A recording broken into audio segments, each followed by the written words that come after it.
Bueno, bienvenidos a todos los amigos que nos están escuchando esta tarde de viernes, que tenemos la oportunidad de dialogar con una mujer impresionante, una intelectual de primer nivel a nivel internacional. Sí, claro que sí, Talis Romero, yo te conozco.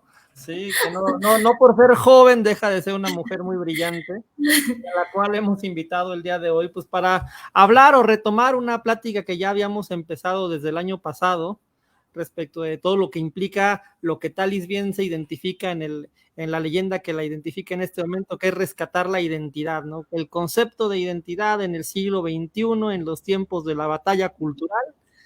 Y pues en ese sentido, la doctora, o ya doctorante o nada más la maestría, Talis. Doctoranda, todavía. Doctoranda, pero En próximamente. proceso. La doctora en proceso, Talis Romero, pues nos va a ayudar a entender un poco qué ha pasado con la identidad en estos tiempos de la posmodernidad, en estos tiempos de lo que ya se denomina la batalla cultural en términos políticos, en términos culturales. Y en ese sentido, Talis, es un honor, es un privilegio que nos hayas aceptado esta invitación para poder platicar estos temas, tratando de buscar un diálogo que tenga mayor profundidad de lo que luego se discute en los medios de comunicación, que luego tiene muy poca sustancia, pero que una persona como tú con tu conocimiento nos puede ayudar a entender. Talis, ¿qué ha pasado con la identidad en el siglo XXI? ¿Por qué hablamos de la batalla cultural en tiempos de la identidad? O más bien, la identidad en tiempos de la batalla cultural. Bueno, empezamos con todo. Siempre. Sí, viniste así afiladito. Bueno, ¿por dónde empezamos? Mira, en nuestros tiempos posmodernos, que entiéndase por posmodernidad, para aquellos que nos escuchan y no sepan de qué estamos hablando, o lo hayan escuchado pero no tengan una noción concreta de cuándo empezó, etcétera. Entiéndase por posmodernidad la época en la que vivimos, que partió desde finales del siglo XX y nos acompaña hasta este momento en el que estamos. Es una época que está caracterizada por el escepticismo, que está caracterizada por no esa búsqueda de verdad, sino por la construcción de la verdad. Y esto es súper importante, porque en términos identitarios, este aspecto de esa construcción de la verdad acapara lo que viene a ser la identidad. Es por eso que hoy la identidad es un tema central en estos tiempos posmodernos. Y hemos escuchado, ¿verdad?, que se ha estado hablando muchísimo de políticas de identidad, etcétera. ¿Y qué es eso? Bueno, no es otra cosa ¿Qué que es la... la identidad? ¿Qué es ¿Cómo? la identidad? ¿Qué es la identidad? ¿Qué entendemos por identidad? Bueno, mira, si nos remontamos a la etimología de la palabra identidad, ¿verdad? O sea, ¿qué significa? Proviene del latín idem y significa lo mismo. O sea, ¿qué quiere decir? Quiere decir que tenemos aspectos de nuestro ser, de la composición de nuestro ser, que deben ser permanentes. Es decir, que no deben cambiar en el tiempo y por lo tanto que tampoco son usualmente elegidos. Hablamos, por ejemplo, de nuestro nombre, hablamos de del año en el que nacimos, cosas objetivas que no podemos cambiar y que tampoco podemos elegir. Hablamos de nuestro sexo, hablamos de, ¿verdad? Hablamos de nuestras familias, quiénes son nuestros padres, quiénes son nuestros hermanos, todas estas cosas que pertenecen a aspectos de mí que no puedo elegir y que permanecen en el tiempo. Es decir, nos da un cierto tipo de sostén, incluso narrativo, en el tiempo. Yo, si a mí me preguntas quién eres, pues yo me presento con mi nombre, mi apellido, por lo tanto provengo de una familia que no elegí, tampoco elegí mi nombre, tampoco elegí el año en el que nací, tampoco elegí por lo tanto la edad que tengo, tampoco elegí mi sexo. Y sin Entonces, embargo, son cosas extremadamente características de mí que permanecen en el tiempo. Así que la identidad es eso, es permanencia. Ahora bien, y en la posmodernidad, ¿qué pasa con la identidad? exactamente, vamos a eso. ¿Qué pasa en la posmodernidad? Que se le da al individuo, se le provee al individuo la propuesta de construir su propia identidad. Ahora, esos aspectos, o sea, hay una negación crónica de esos aspectos permanentes de mi identidad, de esos aspectos que no elegí, y el mundo te dice, los filósofos posmodernos te dicen, después de deconstruirte, evidentemente, la famosa palabra deconstrucción, o sea, ¿para qué deconstruyo? Para construir algo. Y ahora, ¿cuál es esa construcción? ¿Cuál es esa propuesta? Constrúyete a ti mismo. Ármate a ti mismo, la autoinvención del hombre, ¿no? Pero es una construcción ex nihilo, de la nada, sin ningún referente antropológico extraído de la tradición y a veces hasta sin una base en la objetividad material de tu ser, ¿no? Totalmente. Es que incluso no es solo eso, es una negación de aquello que hemos utilizado toda la vida antropológicamente para describir a quién es el hombre, quién es el ser humano. Es una negación contundente, es decir, yo quiero crearme a mí mismo, por eso hay una negación del sexo y lo hemos trasladado al género. ¿Y qué es el género? El género parece una nube que está allá arriba, suelta por los aires, que no tiene raíces, que no tiene nada de lo cual agarrarse. Por eso la propuesta no es el género fluido, el ser binario, el que hoy me levanté queriendo ser hombre, mañana me levanté queriendo ser mujer. Una Aunque chica ya no sé qué es incluso. ser hombre o qué es ser mujer también, ¿no? Exactamente, esa es otra, porque dice, no, yo me autopercibo mujer. Bueno, y le preguntas, ¿y qué es eso de lo que te autopercibes? ¿Qué es mujer? ¿No? Alguien que se autopercibe mujer, entonces entramos en un bucle, o sea, de repeticiones absurdas, de que nadie puede definir las palabras y los conceptos, y a nadie parece importarle definirlos, ¿no? Y claro, ¿por qué? Porque la definición, al final de cuentas, es una, o sea, es Es un un límite. corsé, ¿no? Es un límite, es algo Es un límite. que te obliga a encuadrar dentro de categorías conceptuales que puedan tener un claro abordaje, que puedan claramente ser entendidas por el interlocutor, que además se construyen en el lenguaje, en el sentido de que es una convención respecto de los significados de las palabras, pero pues todo eso vuela por los aires en la posmodernidad, ¿no? Porque ya ni siquiera sabemos a qué nos referimos con las categorías conceptuales que utilizamos, ¿no? Totalmente. De hecho, por eso es que también estamos en una constante lucha con el lenguaje, ¿no? Y con la apropiación de las palabras, con la redefinición de conceptos. Por eso ahora en todas partes quieren incluso enseñarte a hablar de nuevo, ¿no? Cambia la A y la O por la E, no digas mujeres, di personas gestantes, no Aparte, digas. y una hipermoralización del lenguaje también está implicada ahí, ¿no? Totalmente, o sea, cuando nos entró en la cabeza la idea de que el lenguaje era opresión y de que por lo tanto lo tenemos que cambiar, lo tenemos que transformar. Si me dices hombre sin yo sentirme hombre, me está oprimiendo. Entonces es toda una constante, como mencionabas, moralización eh, en torno a el lenguaje. Ahora tengo que tener cuidado de lo que digo, de cómo lo digo, que al final de cuentas incluso es una forma de controlar cómo pensamos, ¿no? Porque trata de pensar sin palabras, trata de pensar sin el lenguaje, no podemos.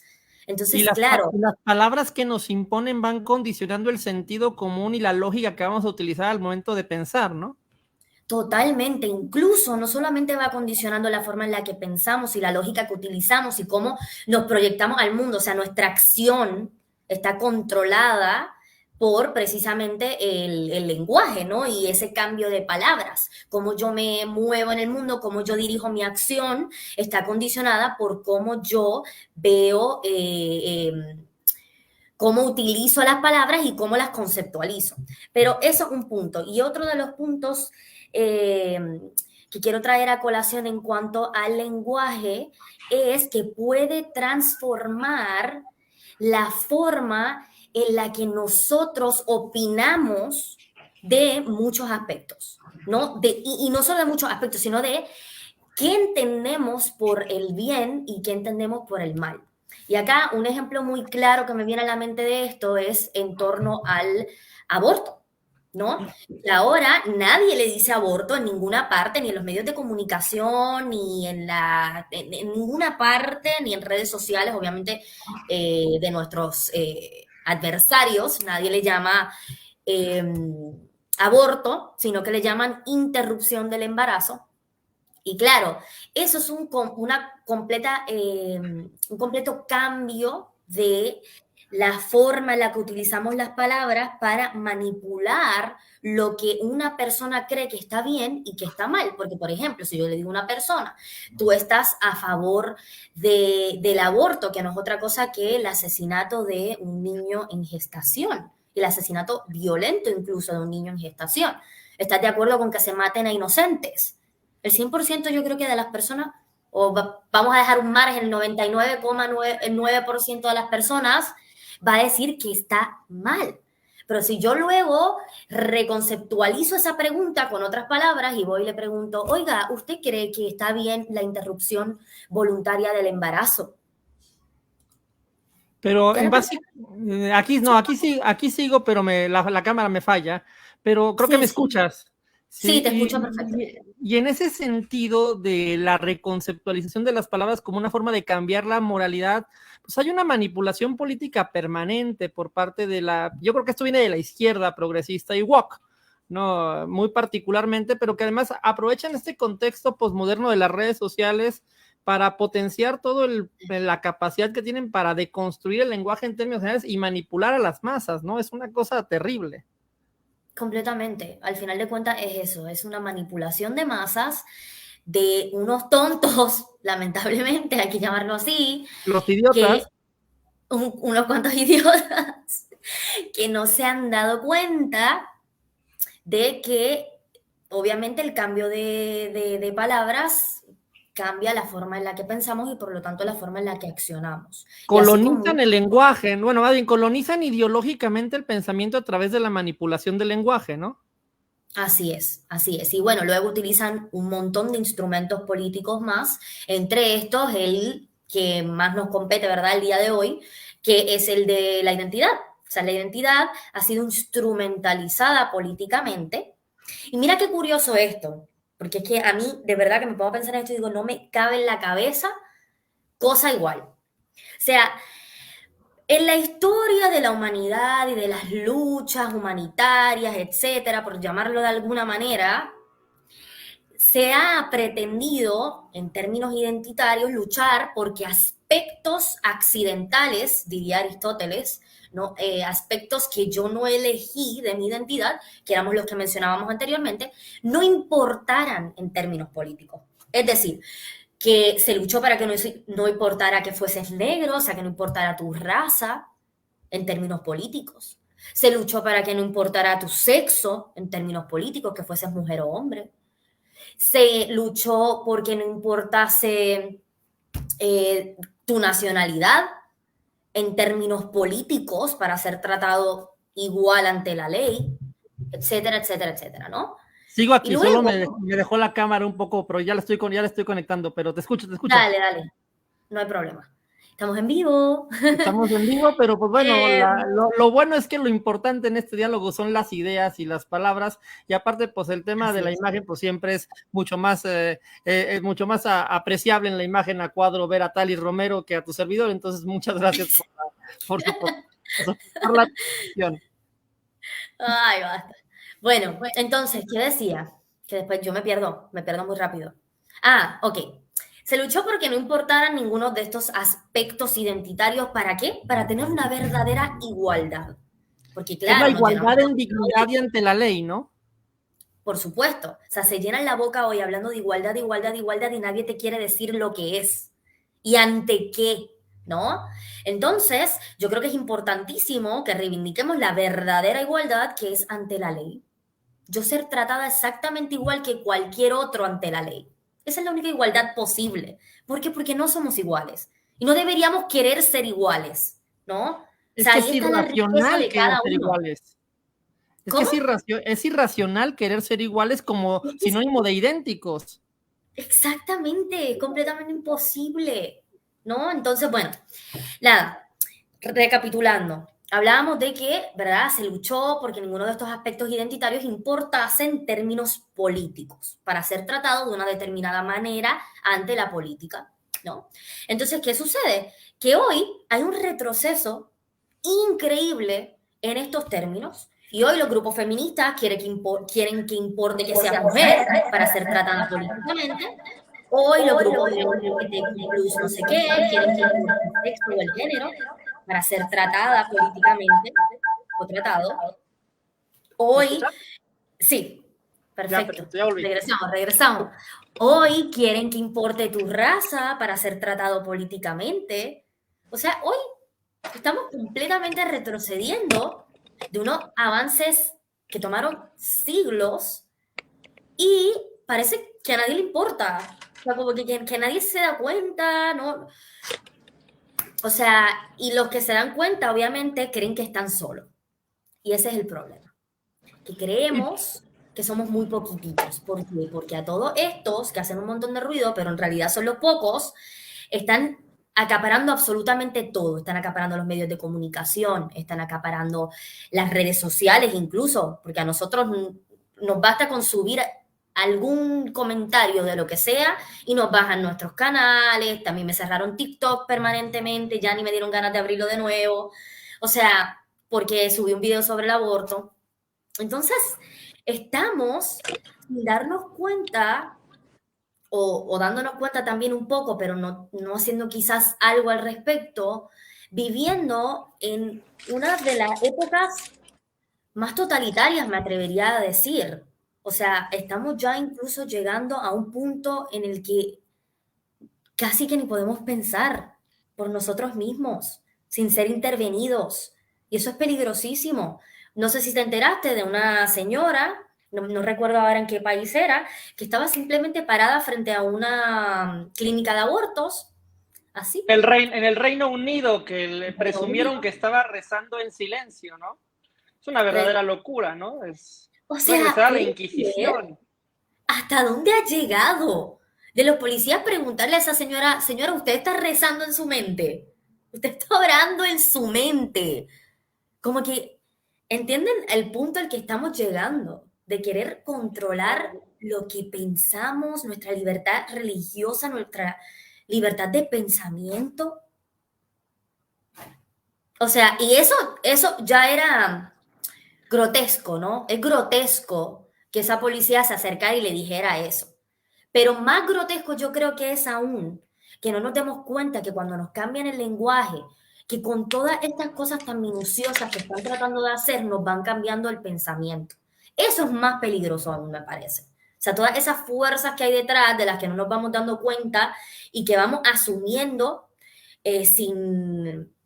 sin siquiera que medie nuestra voluntad o nuestra propia inteligencia. A veces combatimos esto y caemos en la misma estrategia del enemigo. Le contestamos, hace poco estaba viendo un ejemplo de esto en una conferencia que estaban dando y me resultó buenísimo, que decía algo así como, queremos combatir este lenguaje y le decimos, no es una mujer, no es una mujer trans, es un hombre biológico. Y el exponente decía, bueno, pero es que, ¿qué otra forma de ser hombre hay si no biológicamente? Ya tenemos que hablar con tautologías para hacer definiciones correctas, ¿no? Tal cual.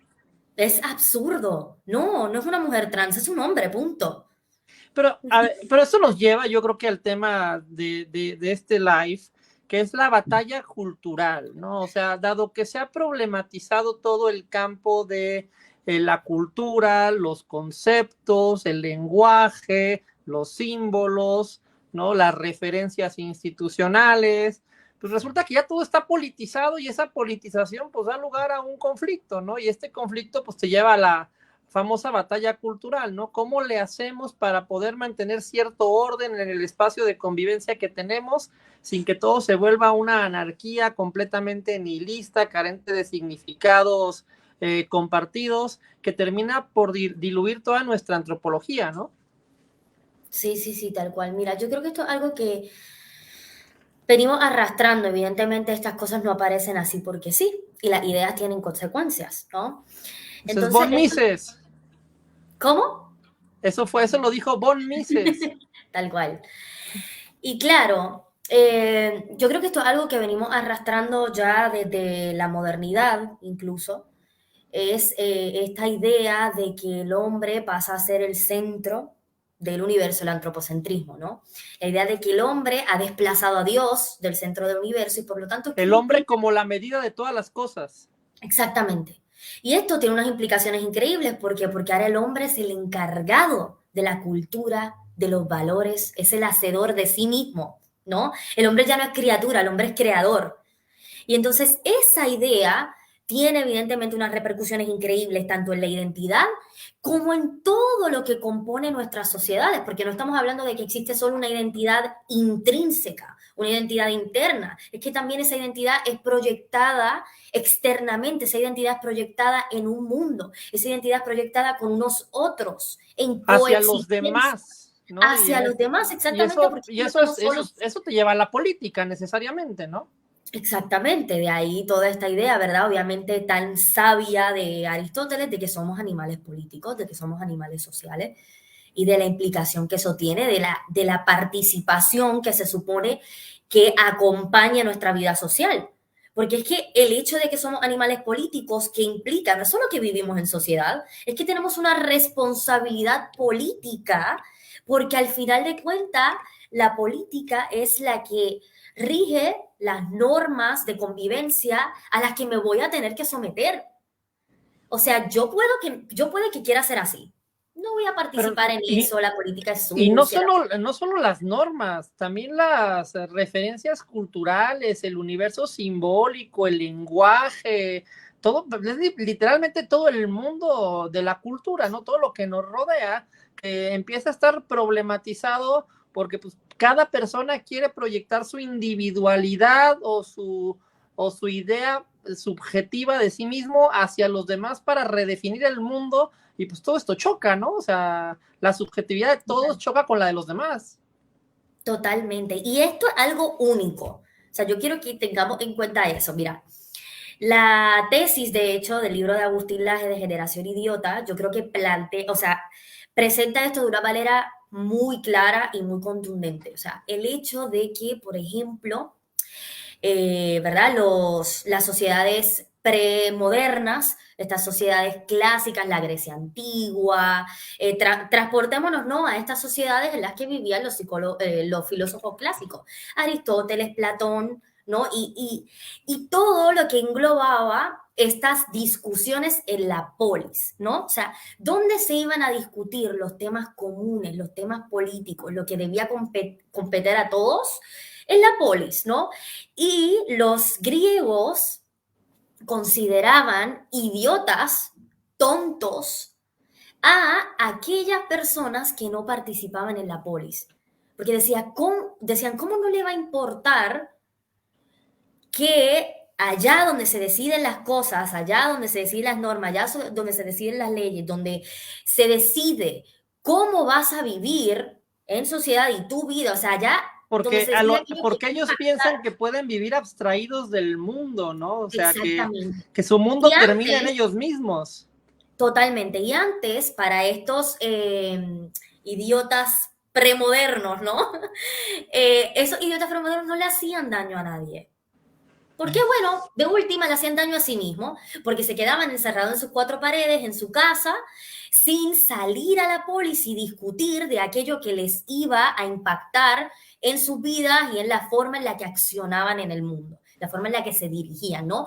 Que de cierta manera iba a poner los límites en su libertad. Ahora, ¿qué sucede? Ese idiota, ese Ahora tiene idiota que internet. antes se quedaba en sus cuatro paredes, hoy quiere gobernar. Dios Hoy mío. quiere llevar a su ombligo al centro de la política y decirle a todos los demás, esto es lo que tienen que hacer. Y ese idiota hoy es peligroso. Ese es el idiota posmoderno. El idiota que cree que su ombligo es el centro del universo y que la política debe girar en torno a él. Y en Y esto torno es a sus sentimientos particulares y no a la razón como un instrumento cognitivo con el cual podamos discutir la naturaleza de la realidad que compartimos, ¿no? Sino que lo que hace es proyectar su subjetividad con una pontificación moral, además, porque pretende ponerse por encima de los demás siempre y pontificar una moralidad que la mayoría de las veces no es verdaderamente una moralidad, sino es más bien una arbitrariedad la arbitrariedad de un capricho. Total, es que ¿sabes lo que está pasando? Que la verdad, por eso también se dice que vivimos en tiempos post-verdaderos, y cuando hablamos de tiempos post-verdaderos no estamos refiriéndonos a que la verdad ya no importe, ¿no? O sea, lo que nos estamos refiriendo es que la verdad ha cambiado de ese componente sólido en el cual estaba enmarcada. Yo tengo una conversación contigo, ¿no? Tengo un diálogo con un otro, un debate incluso con un otro. ¿Y qué mediaba? El que ese otro me dijera la verdad y que esa verdad fuese objetiva, por lo tanto comprobable, que yo la Es que pudiese solo puede haber comprobar. diálogo cuando se parte de bases objetivas, ¿no? Totalmente. Porque cualquier Pero otra cosa, las palabras carecen entonces de significado, no hay identidad en las categorías que usamos para referir a lo que estamos discutiendo y por lo tanto cualquier tipo de entendimiento se vuelve imposible. y claro que sí. ¿Y por qué es eso? Porque se ha trasladado esa noción de verdad a decir esto está anclada a los sentimientos, que era lo que mencionabas antes. Y el hecho de que la verdad, para ser verdad, esté anclada a los sentimientos es súper peligroso. ¿Por qué? Porque acaba cualquier tipo de posibilidad de diálogo y de debate. Porque en el momento en el que yo te diga es porque yo me siento así, Se acabó ¿qué el debate. herramientas tienes tú para medir que esos son mis sentimientos? ¿Cómo puedo medir tus sentimientos? Puedes incluso estarte sintiendo así de verdad. ¿O cómo puedo refutar tus sentimientos? No, es que no puedes. Ese es el punto. No se pueden refutar los sentimientos de los demás porque pueden ser verdaderos. O sea, yo me puedo estar Pueden ser sintiendo verdaderos hombre, en cuanto a lo que el sujeto siente, no en cuanto a lo que el subjetivamente, sujeto pretende por referir con supuesto, ellos. por supuesto. O sea, los sentimientos son verdaderos a nivel subjetivo. Yo puedo estar enamorada de alguien y no ser correspondida. Y eso no quiere decir que mis sentimientos no sean verdad. Lo siento, pero no soy correspondida. Yo puedo sentirme hombre.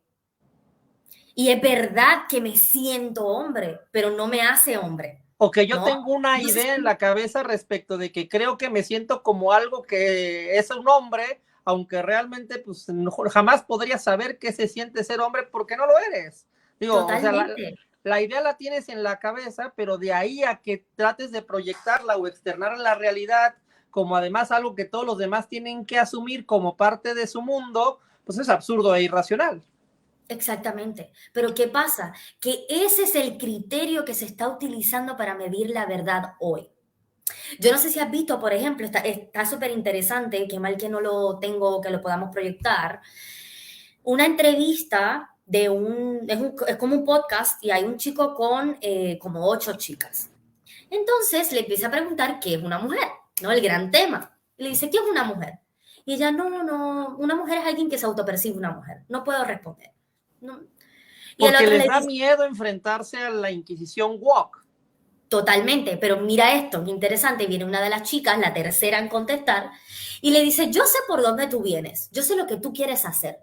Tú quieres que yo te diga que una mujer es alguien que nació biológicamente una mujer, pero yo no puedo decirte eso porque voy a herir los sentimientos de las personas trans. O sea, esa chica lo Está dijo todo. condicionando la realidad y la eficacia de una definición al sentimiento de una tercera persona. Exactamente. Y esa chica definió perfectamente lo que estamos viviendo hoy. Un régimen post-verdadero que pone por encima de la verdad los sentimientos. Y eso no es una característica, o sea, no es una cualidad suficiente para yo medir la verdad. Es que imposibilita la verdad, porque no es común a todos. Imposibilita el diálogo, imposibilita el debate, y ahí es cuando entramos en todo lo que estamos viviendo hoy de decir, no, se acabó el debate acá porque es que yo me siento así. Y eso se supone que baste, ¿no?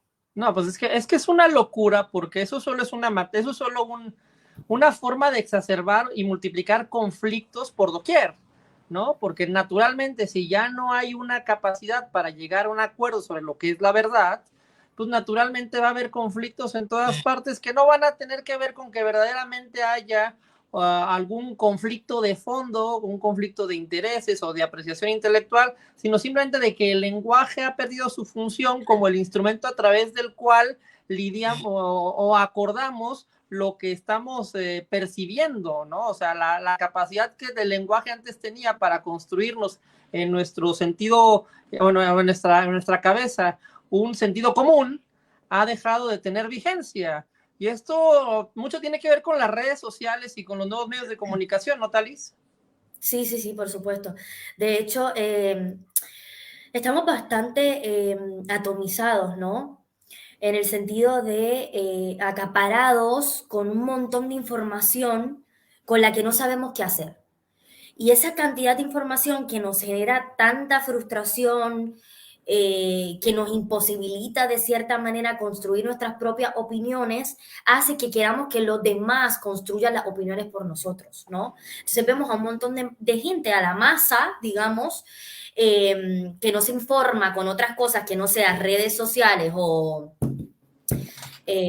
medios de comunicación, que termina pensando exactamente igual, repitiendo slogans, repitiendo Es cosas que sin se ha sentido. vuelto muy difícil pensar en ese contexto, ¿no? Es muy complicado que una persona con tal pluralidad de significantes volando alrededor de ella pueda verdaderamente construir un pensamiento que sea coherente, y en ese sentido, pues ante la impotencia de verte en este contexto, pues muchas personas se refugian en pensamientos que ya aparentemente están construidos, que aparentemente muchos comparten, pero que cuando los revisas te das cuenta que realmente ni los comparten realmente la mayoría, y la Sí. mayoría tampoco es que estén bien construidos en términos intelectuales, ¿no? Es todo este moda ideológica que se ha de alguna forma vuelto tan tóxica a nuestro alrededor, donde grupos de personas compran ideas que aparentemente están construidas con cierta coherencia, pero que en cuanto a las cuestiones te das cuenta que estas personas no saben de qué están hablando. Tal cual. Y ¿sabes qué pasa también? Que eso es trasladable, yo creo que a muchísimos aspectos de la vida, porque la gente no solo está comprando ideas, la gente está comprando identidades también. De hecho, ¿Qué significa comprar identidades? mira, yo creo que hay una oferta inmensa precisamente derivada de la idea de que te autoconstruyas, ¿no? De que autoconstruyas tu propia identidad. Entonces hay una oferta increíble de cualidades con las cuales ir armando esa identidad. Entonces tenemos, por ejemplo, los ciento no sé cuántos géneros reconocidos por Facebook. Bueno, Facebook tenía como 50 y algo, como unos Por 52 Naciones o algo así. Unidas. Naciones Unidas era la que tenía como 112 géneros, no sé qué. O sea, la lista de géneros para que elijas de ahí, ahora se inventaron los pronombres, la lista de pronombres para que elijas tus propios pronombres. Y otra cosa que yo creo que violenta aún más grotescamente todo este tema identitario, que es estas identidades ya prefabricadas, este combo de identidad prefabricado de, por ejemplo, feministas, ¿no? Es como, ¿qué te dicen las feministas hoy? Feministas te dicen, no puedes ser mujer y no ser feminista. Es decir, yo reduzco todo lo que tú eres a un aspecto de tu identidad, que es ser mujer, que tampoco sabes lo que es, pero bueno, reduzco todo lo que eres a ese aspecto de tu identidad y acá te doy todo lo que tienes que hacer. Eres feminista, por lo tanto, estás a favor del aborto, o sea, mata a tu hijo en tu vientre. Estás a favor de los LGBT, por lo tanto, también tienes que dejar que los hombres entren a los deportes femeninos y a los baños de mujeres. Estás a favor de la ideología de género, por lo tanto, estás a favor de que adoctrinen a los niños en las escuelas. Y eso es todo lo que eres y por todo lo que tienes que militar. Acá tienes tu paquete identitario y tu paquete de ideas, de ideología, al fin de cuentas. Y lo mismo pasa con los LGBT, no puedes ser homosexual sin ser LGBT. Lo mismo pasa con la raza, no puedes ser negro sin ser parte de Black Lives Matter. Entonces tenemos un montón de grupos y colectivos Porque reclamando te tu imponen como identidad. parte de tu identidad una moralidad, una interpretación de la moral, lo cual además es peligrosísimo, ¿no? porque el individuo se abstrae de la reflexión ética de su conducta y en automático ya compra patrones morales predefinidos, no se sabe bien dónde ni por quién, y los asume de forma acrítica, y resulta que ya el individuo tiene que en automático reflejarse en esa moralidad, porque si no, no cumple con ese estereotipo, ¿no? Lo curioso, los que toda la vida han dicho que quieren combatir estereotipos, terminan imponiendo estereotipos a la gente respecto de cómo deben de vivir y cómo se tienen que comportar, ¿o no? Hermoso, hermosamente paradójico, es hermoso esto, de verdad. O sea, yo apelo al sano juicio de las personas como para que se den cuenta de esto, ¿no? Porque yo tengo una fe todavía inmensa en la humanidad, de verdad que júnguenme de optimista, de lo que quieran, pero yo tengo una fe inmensa en la humanidad de decir, no puede ser, o sea, esto se les tiene que caer pronto, porque cada vez es más ilógico, cada vez hay más mujeres despertando en contra del feminismo, cada vez hay más, incluso homosexuales, despertando en contra del movimiento LGBT y dándose cuenta de que ellos los están utilizando políticamente. ¿Puedes creer que en Estados Unidos, mira a ver cuán mal estamos con esto? ¿Puedes creer que en Estados Unidos Biden, o sea, el presidente este que tienen, se atrevió a decir que si eras negro y no votabas por él, no eras un verdadero negro. No eras un verdadero negro. O sea, a ese nivel, no solo te utilizan en términos culturales para mover una agenda, te utilizan evidentemente en términos políticos. ¿Por qué? Porque la cultura y la política están completamente enlazadas ahora. Por eso, de hecho, vamos a enlazar con el tema que estábamos hablando, que no lo llegamos a tocar de lleno quizá. Por eso es, de hecho, que estamos hablando de batalla cultural. Sí, y hablamos de batalla cultural porque la política bueno, la cultura terminó politizada, ¿sí? Exactamente. Cosa que antes estaba completamente separados ambos campos, y durante todo el siglo XX la política era más bien una discusión económica, y hoy en día termina por ser una discusión antropológica y cultural, ¿no? Que muchos ni siquiera se han dado cuenta. Yo convivo con muchos políticos que no se dan cuenta que el mundo que creen que en el que creen que viven ya no existe, ¿sí? Y que de qué forma la nueva política corre por otras vías, discute otros temas en otra lógica, con otros medios, y los factores que terminan por decidir elecciones son temas de esta naturaleza que cada vez tienen mayor potencial para articular político, bueno, para articular lo político, ¿no? Es impresionante, ¿no? Totalmente. Y yo creo que también en parte es por esta necesidad tan crónica que tiene el hombre de darle sentido a su vida, ¿no? O sea, obviamente a muchas ¿Qué es personas... darle sentido a la vida, Thalys? Pues mira, nosotros vivíamos, ¿no? O sea, la humanidad vivió en épocas premodernas en las que el sentido de cierta manera ya estaba dado, ¿no? Estaba dado por el contexto en el que vivías, por la familia en la que nacías, la historia de la humanidad transcurría de una manera completamente distinta, lenta. O sea, predecible. Predecible, totalmente. El mundo en el que vivían tus abuelos iba a ser muy probablemente el mundo en el que vivías tú. Tus abuelos tenían algo que enseñarte. Hoy todo va tan rápido, la tecnología va tan rápido. O sea, a veces hasta yo estoy aprendiendo cosas de niños. La otra vez, la otra vez estaba con una niña que me decía, ay, mira,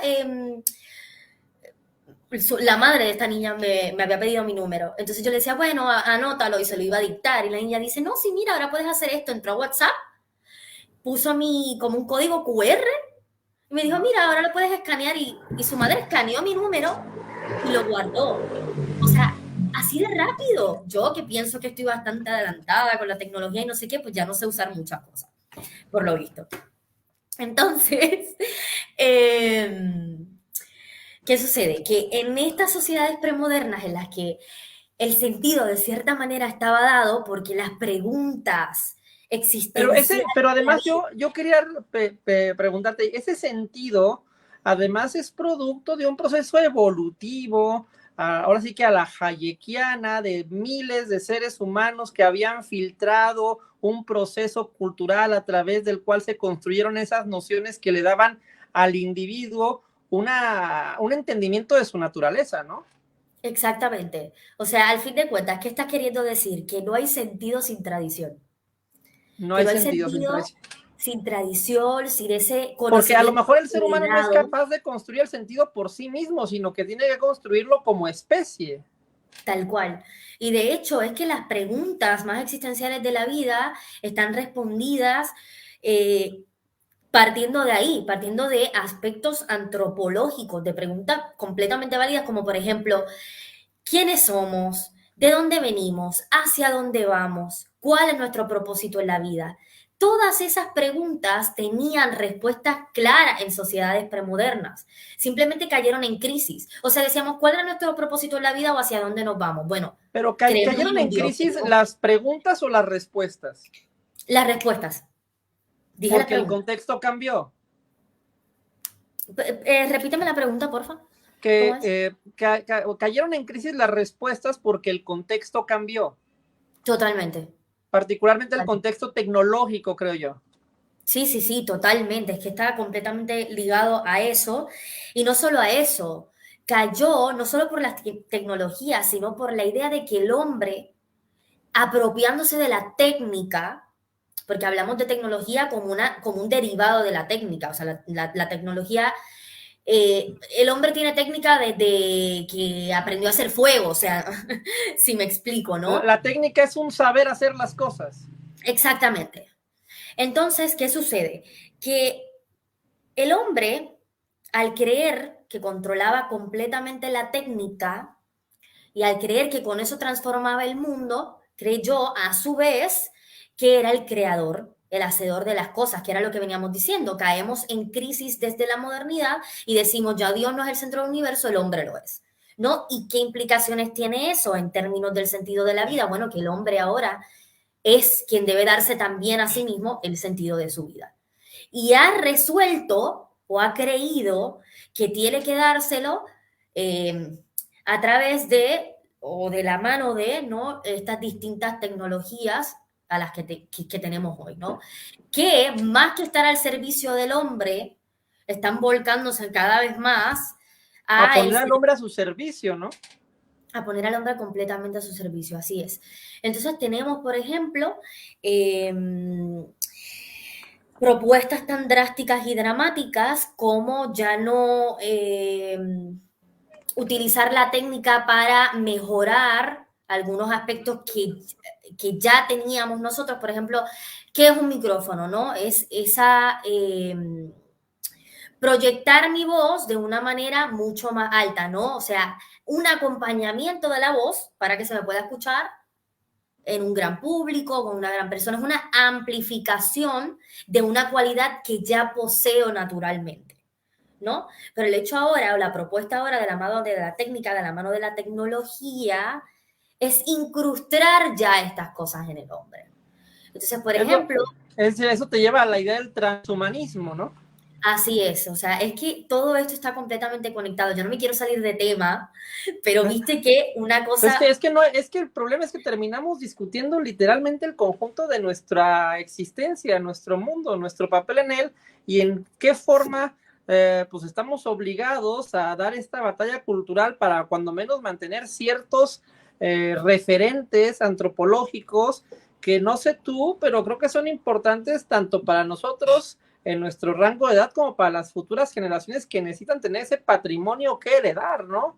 Porque muy probablemente esas generaciones enfrentadas a este nihilismo que hoy en día se presenta ante ellas cuando van creciendo a esta relatividad exacerbada por todas partes, pues probablemente van a enfrentarse a mucho dolor, ¿no? demasiado, yo creo que es uno de los temas centrales hoy, ¿no? El tema del sufrimiento y todo lo que lamentablemente Pero sufrimos hace, porque hemos abandonado la cultura o porque la cultura se ha disgregado, ¿no? tal cual, y también sufrimos porque hemos abandonado la cultura, la verdad, a nosotros mismos, porque nosotros somos seres dependientes. Somos criaturas al fin de cuentas, no nos Y somos creamos. seres sociales también. Exactamente. Entonces sufrimos, ¿por qué? Porque desde pequeños se los toma a los niños y se les dice, ¿qué quieres ser? ¿Quieres ser hombre o quieres ser mujer? En vez de dirigirlo, le damos la opción imposible de ser del otro sexo. Y ya no asume realmente el entendimiento de su naturaleza, sino que busca verdaderamente definirla de cero, ¿no? Ex nihilo. En lugar de tratar de entender lo que es, trata de inventar lo que es, ¿no? Trata de alguna forma de crearlo de la nada. Exactamente. Y de hecho, bueno, obviamente de ahí sería imposible si no. Entran rápidamente los medios de comunicación, los médicos, toda la parafernalia, ¿no? A venir a decirle a estos niños, no, mira, sí, yo puedo hacerlo. Te voy a dar bloqueadores hormonales, después te voy a remover tus genitales, te voy a quitar tus mamas, te voy a operar, te voy a hacer todo esto y tranquilo, tranquila, que vas a lograr ser del sexo opuesto, ¿no? Y se les vende toda esta mentira, se les destruye la vida, se destruyen sus cuerpos, ¿no? Y ¿cuál es la esperanza de vida de estas personas? 41 años. Y se me hace muy alta porque yo tenía la idea de que eran 35 años. Pues no dudo que esté bajando incluso, porque la esperanza de vida de la comunidad LGBTQ+ es de 41 años. Y esto es alarmante. ¿Por qué? Porque están siendo engañados, están siendo hormonizados, le están vendiendo la idea de que es genial y fantástico que entren en una lucha, en una guerra, en la que tienen de antemano la garantía de que van a perder contra su propio cuerpo. Contra la naturaleza misma. Contra la naturaleza misma. Porque no solo que me corté los genitales y que me cambié las mamas y que me corté el pelo o que hice no sé qué. Es que incluso destruí el entendimiento cultural, el software para entender mi hardware, para poder utilizar y manejar mi hardware. Y me meten en un conjunto de cosas que son incompatibles con mi naturaleza, ¿no? Y en ese sentido, al romper con la tradición y al romper con la cultura que veníamos construyendo durante siglos, pues naturalmente un individuo por sí mismo no es capaz de inventar algo que se equipare a todo ese patrimonio cultural. Tal cual, tal cual. Es que no hay forma de inventar nada que se equipare a la verdad. ¿Entiendes? O al proceso de acumulación de información de miles de seres humanos a lo largo de siglos que construyeron la tradición, ¿no? Tal cual, tal cual. Porque finalmente es un conocimiento filtrado a través de decenas de miles y probablemente de millones de individuos que con procesos de prueba y error fueron creando la cultura. En ese sentido yo soy muy hayekiano, no sé si has leído por ahí a Hayek, ¿sí? Que básicamente lo que te dice es esto, ¿no? El ser humano ha llegado a ser todo lo que es sin haberse dado cuenta de cómo ha sucedido, ¿no?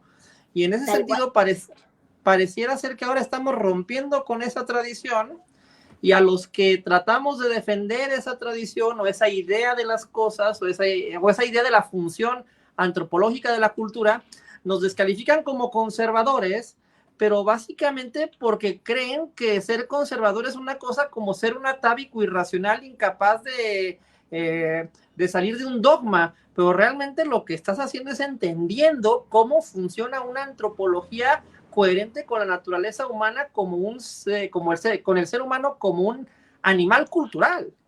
Totalmente. Es que el conservador, ¿sabes quién es? El conservador es aquel que entiende que él mismo no inventó todo lo que, o sea, que él no inventó la vida, que él no se autoconstruye, de hecho, que él no inventó el conocimiento que ha adquirido las civilizaciones, que él no inventó el lenguaje, que él no inventó los valores, que él no inventó la verdad. O sea, el conservador es aquel que entiende que una civilización, que es parte de una especie, exactamente, que una civilización toma demasiados, pero demasiados, pero demasiados años en construirse, que las cosas buenas toman mucho tiempo en construirse y menos de un minuto en destruirse. El Y el conservador idiota es el que lo quiere inventar todo de la nada, ¿no? de la nada. El idiota, aquel que no se da cuenta que precisamente eso, que la tradición es valiosa, que la tradición es experiencia. ¿Por qué hablábamos en términos de sabiduría? Cuando pensamos en una persona, cuando pensamos en la personificación de la sabiduría, ¿en quién usualmente pensamos? En un anciano. ¿Por qué? Porque es el que tiene suficiente experiencia, es el que ha vivido más, es el que ha visto más, es el que se ha dado cuenta más.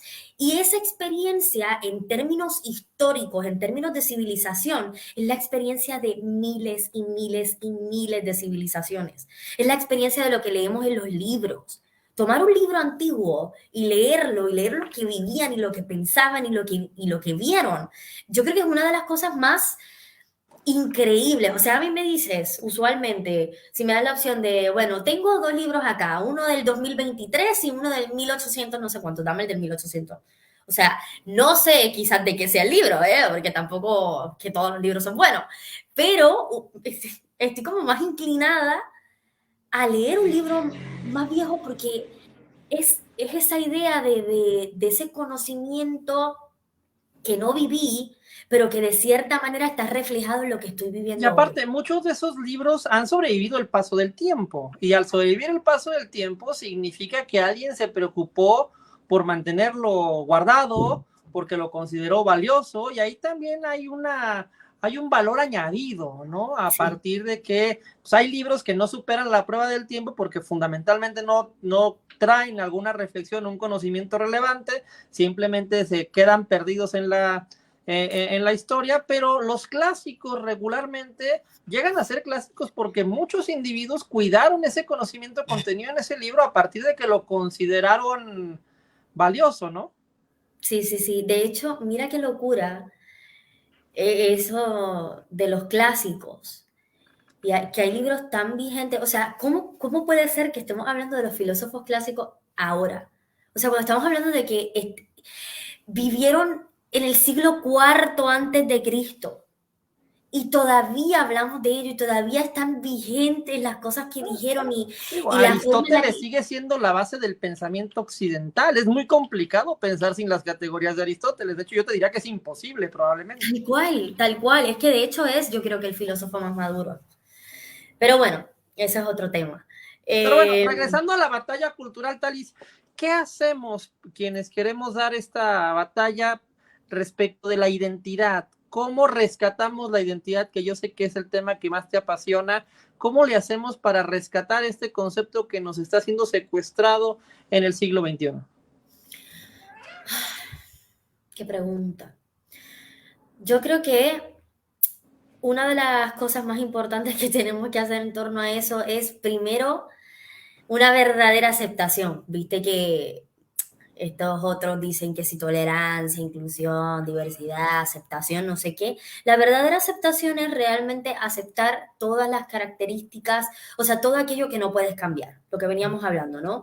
Soy un sexo determinado, no porque me dio la gana, sino porque la biología lo dicta así, y es precioso que haya sido así.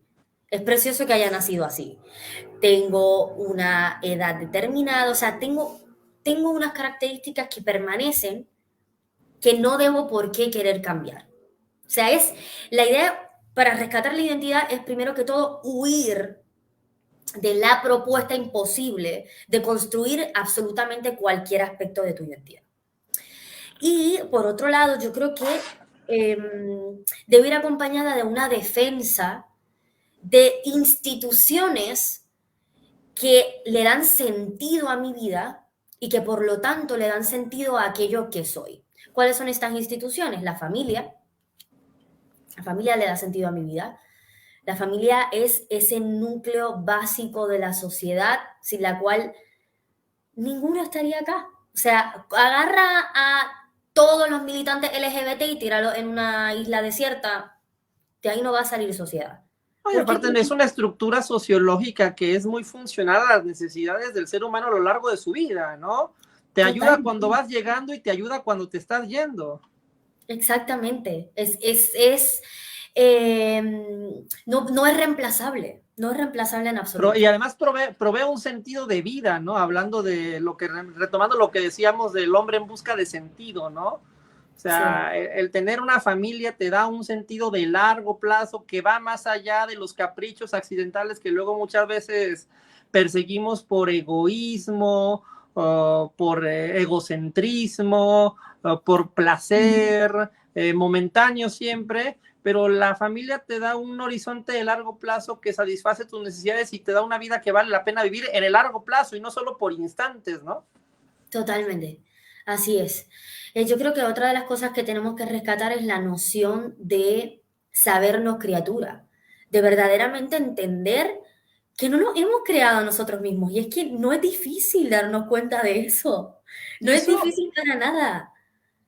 Y eso darse vale cuenta, independientemente, perdón que te interrumpa, pero para cerrar un poco eso, o sea, independientemente de creer en un Dios o no. Mira, yo no le estoy diciendo a ese nadie era el acá. punto al que yo quería ir, porque esto de entender tu naturaleza como criatura va de si eres religioso tanto como si no lo eres, ¿sí? Porque si eres religioso, pues entiendes que eres parte del plan de Dios. Y si no lo eres, entiendes que la naturaleza sigue unas reglas que son muy propias de ella, sí, que si las podrás estudiar en teoría de la evolución, lo que tú quieras, pero que finalmente no vas a alterar tú como individuo pontificando un egocentrismo que trate de destruir todos los significantes de la cultura para llevarte a un nihilismo donde no vas a poder construir nada, ¿no? Tal cual, exactamente. O sea, es que, ¿y sabes lo que pasa hoy? Esto es llamado por Aristóteles, precisamente, ya que estábamos hablando de él y que seguimos tocando las nociones aristotélicas hoy, que están vigentes completamente. Esto es un hábito innato. Uy, está gritando alguien. Es un hábito innato, este hábito ese hábito de no contradicción, esa idea de que, incluso el hábito de la sabiduría, por ejemplo. Esa es idea que de que el cerebro busca tener coherencia en su pensamiento, ¿no? Por supuesto. Y no solo eso, no solo lo busca, que se da cuenta cuando no la tiene. No somos capaces de manera innata y natural de darnos cuenta de las contradicciones. De cuando aunque a veces también luego son muy dolorosas y entonces caemos en las disonancias cognitivas, ¿no? Esa ya es otra, esa ya es negarla, ¿no? O sea, esa completamente. Pero mira lo increíble al punto que ha llegado todo esto, que es como, no importa que te des cuenta que te estás contradiciendo, pichéalo, como decimos en Puerto Rico, ignóralo, y que lo que dicte quién eres y que lo que dicte tu estilo de vida y todo sea eso, pura contradicción. O sea, te das cuenta de que evidentemente no te has creado tú mismo, te das cuenta de que no has creado tampoco nada de lo que existe a tu alrededor en términos de naturaleza, o sea, pero decides ignorarlo, decides decir, bueno, no, fue una fuerza, no sé, o sea, es que ya yo dudo incluso de que las personas se pregunten por esto, muchas de pero, ellas. O sea, lo paradójico es que no se preguntan por esto, pero viven sufriendo por esto. exactamente. ¿Sí? Claro, No, la mayoría de las personas no se dan cuenta que la mayoría de sus conflictos existenciales derivan de no tener un entendimiento filosófico de estas preguntas fundamentales de su existencia, ¿no? Y lo más gracioso es que en este momento en que se ha pluralizado tanta filosofía barata o existencialismo woke, ¿no? Pues sí, pareciera ser que cuando la gente más dice que intenta reflexionar respecto de estos temas a través de publicaciones, posts y lo que tú quieras, realmente menos profundiza, ¿no? Sí, total. Y es eso, yo creo que también esa vagancia, la verdad. O sea, Vagancia. la gente, sí, no sabemos emplear el ocio, yo creo. Y volvemos también un poco a los aristotélicos, a los filósofos clásicos. Séneca, por ejemplo, tiene un libro bastante bueno sobre el ocio. Cicerón también creo que tiene un libro sobre el ocio. Y para ellos el ocio era un trabajo intelectual, el ocio era la contemplación y lo que la contemplación implicaba en términos de inteligencia, ese detenerme en el tiempo, ¿no? En este mundo ajetreado, etcétera, y detenerme a contemplar aquello que está a mi alrededor y detenerme a pensar en aquello que está a mi alrededor. Para ello, ese era el ocio. Para nosotros, el ocio es hoy tirarnos en la cama con el celular haciendo así, mirando gatitos, perritos, bebitos, comida de otra persona, perder el tiempo. O sea, el ocio Porque es como... aparte, eso es súper peligroso porque también el ocio es lo que hacemos cuando estamos fundamentalmente con nosotros mismos, ¿no? Cuando no estamos con alguien más. Y en ese sentido, lo que hacemos con nuestro tiempo libre, con el ocio, sí define mucha de nuestra naturaleza, nuestra psicología, nuestros conflictos existenciales. Y en la medida que no sabemos utilizarlo de una forma productiva, reflexiva, filosófica, con un contenido sustantivo, pues terminamos en el nihilismo y en el sufrimiento, ¿no? Tal cual, y de hecho a veces ni siquiera con nosotros mismos nada más. ¿Cuántas veces no hemos ido a un restaurante y hemos visto a una pareja toda la hora que estuvo ahí en el teléfono? Sin hablar, sin dirigirse la palabra, sin nada, pero bueno, tema aparte. Entonces, claro, cuando hablaba de lo de vagancia, hablaba de eso, de que no sabemos emplear nuestro tiempo. No Porque sabemos aparte la posmodernidad nos ha dado mucho tiempo libre, ¿no? demasiado tiempo libre, eso es lo más paradójico de todo. Tenemos demasiado tiempo a nuestra disposición y no sabemos cómo utilizarlo. De hecho, Víctor Frankl, el padre de la logoterapia, hablaba de la neurosis del domingo. Y decía que existe un tipo de neurosis, ¿no? Y esa caída en depresión de los domingos, que es cuando la persona ha detenido todos sus quehaceres laborales, etcétera, y el domingo se encuentra con que no sé qué hacer, no sé cómo emplear mi tiempo. El domingo es su día de Y depresión probablemente es el día más terrible para él. y el día más terrible, exactamente. Entonces, claro, es esa idea de no sé cómo emplear mi tiempo, no sé para qué utilizarlo, no sé qué hacer con él. Cuando tenemos tanto que hacer, tanto que incluso leer, o sea, yo reivindico la lectura porque yo creo que la única forma que tenemos de construir el pensamiento crítico. Y Vargas Llosa dice que es un escudo contra la soledad. Mira, pues hablando del ocio y de la neurosis de domingo, un escudo contra la soledad, qué lindo eso, la verdad. Tal cual, tal cual. Y a medida que vas leyendo, yo creo que si eres honesto, te vas dando cuenta que menos sabes y más quieres saber. Pero aparte te Eh, vuelve más humilde y al volverte más humilde quizás te da una vacuna contra la posmodernidad, ¿no? Porque esta posmodernidad yo creo que la soberbia es el principal problema, ¿no? Porque es muchos individuos queriendo pontificar y reinventar de la nada cosas que realmente no pueden, ¿sí? Y que en ese sentido cuando tienes algo de lectura o lees un poco, te das cuenta de que las cosas funcionan en general por razones que alcanzas a dimensionar, aunque a lo mejor no puedes entender en toda su profundidad, ¿sí? Y no se trata de este individuo que quiere redefinirlo, reinventarlo todo a partir de caprichos emocionales o sentimentales, ¿no? Totalmente. Así que, o sea, como resumiendo de todo lo que hablamos, para darle un poco de estructura y esquema a la gente, cosas que hacer para dar la batalla cultural, ¿no? Y para defendernos de todo esto.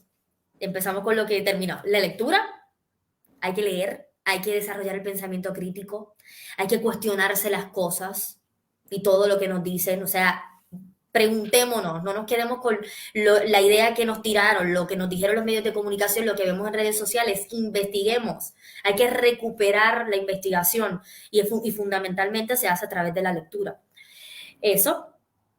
Por otro lado, rescatar la idea de que somos criaturas y fundamentalmente, por lo tanto, que tenemos aspectos de nuestra identidad que no elegimos, que por lo tanto tenemos que aceptar. Defender las instituciones que nos dan sentido a la vida, que nos dan sentido en nuestra vida, como la familia, que yo creo que es central. Yo creo que las familias hoy pueden rescatar. Las familias hoy pueden rescatar a los individuos. Las familias hoy pueden rescatar a sus hijos. Pero si se preparan, si se informan, si se forman, si leen, ¿no? Son la Es última trinchera antes de que el individuo quede expuesto ante el marasmo del mundo sin sentido, ¿no? Tal cual. Es que mira qué loco y qué paradójico que es todo. Bueno, es que todo de esto. Si esa es la palabra de este live, lo paradójico. Mira qué loco todo, que literalmente, o sea, el individuo quiere deshacerse, o sea, la propuesta de los posmodernos es que tienes que deshacerte de todos aquellos lazos de opresión, es decir, aquellos lazos que no has elegido, aquellas cosas que no elegiste para tu vida, ¿no? No, es Pero que entonces, en última instancia no elegiste nacer. exacto, ¿no? Y por eso vemos a chicas en marchas feministas con un cartel que dice, demando a mis padres porque no elegí nacer, o hubiese deseado, vi un cartel así, ¿eh? Hubiese deseado que mi madre me hubiese abortado. Pues mira, niña, o sea, ahora no estarías decidiendo Es una nada. locura. Es una locura directamente, no puede ser. Pero bueno, entonces, estaba diciendo, claro, esa propuesta posmoderna de autoconstrúyete y de rechaza absolutamente todo aquello que se te ha dado, todo aquello que se te ha regalado, incluso podríamos verlo de esa manera, yo creo que es una manera bonita de verlo, aquello que se me ha regalado, el que yo sea mujer se me ha regalado, el que todas esas cosas que no les mi familia se me ha regalado, me la han regalado. Pero bueno, entonces, claro, te dicen, no, rompe con todo eso, rompe con todo lo que no has elegido. ¿Y qué me queda? Me queda Nada. nada. Me quedo indefenso ante lo político. Me quedo Te queda en indefenso el ante el Estado a quien nihilismo no le y el importa. vacío existencial. Exactamente, me quedo solo frente a quien no le importo nada. ¿Entiendes? Entonces es como que Cuando a la familia le importa regularmente todo, probablemente es el único grupo de individuos que están dispuestos a sacrificar prácticamente cualquier cosa por ti, hasta la vida. hasta la vida. Tal cual. Y yo no estoy acá, obviamente, tampoco idealizando a la familia, ¿no? Puede O haber sea, problemas, pero en términos antropológicos de modelo social, pues tiene todas las funcionalidades del mundo, ¿no? todas, todas. Por eso yo creo que ese es como que el gran, lo que hay que rescatar, o sea, es la gran solución, no me sale Es la lo que hay palabra, que defender, cuando menos. y lo que hay que defender, tal cual, tal cual. Así que todos aquellos que nos están viendo, padres de familia, a luchar por sus hijos, no se den por vencidos por la familia, no la echen por la borda, es lo más importante, lo más hermoso que tenemos y lo único que nos puede rescatar en este mundo patadas arriba. Perfecto. Talis, es siempre un gusto platicar contigo, ha sido una charla impresionante. Habrá que seguir continuando con ellas posteriormente, porque pues es una batalla que tristemente llegó para quedarse y que tendremos que dar de forma cotidiana y permanente, seguramente a lo largo de lo que nos queda de vida, pero pues siempre es Sí. un privilegio poder platicar con una mujer como tú, que tiene las ideas tan claras y que las explica con tanta puntualidad, y no me queda más que agradecerte la oportunidad de dialogar contigo de estos temas tan interesantes, tan complejos, tan avasalladores para el pensamiento, pero que siempre es refrescante escuchar una voz como la tuya que los domina con tanta puntualidad. Bueno, muchísimas gracias. De verdad que siempre me animas mucho. O sea, como que me subes el ego, porque la verdad que a veces me estreso un montón con todo esto y No, con la no, idea de... no, nada más tú, nos sucede a todos. Sí, yo creo que sí. Entonces, claro, eso es lo lindo de tener este tipo de conversaciones, ¿no? Darse cuenta de que, bueno, estamos ahí, estamos remándola, estamos luchando por lo que de verdad vale la pena. Y nada, a todos los que están allá, o sea, viéndonos y conectados y todo, gracias por escucharnos, gracias a ti por invitarme, siempre es un placer. Y a resistir, a resistir. Acá no se rinde nadie, acá no se cansa nadie, acá hay mucho que hacer. Así que bueno, Perfecto. gracias y te mando un abrazo y ya Abrazo. tendremos oportunidad de más conversaciones. Nos vemos en Guadalajara. Déjame terminar la transmisión.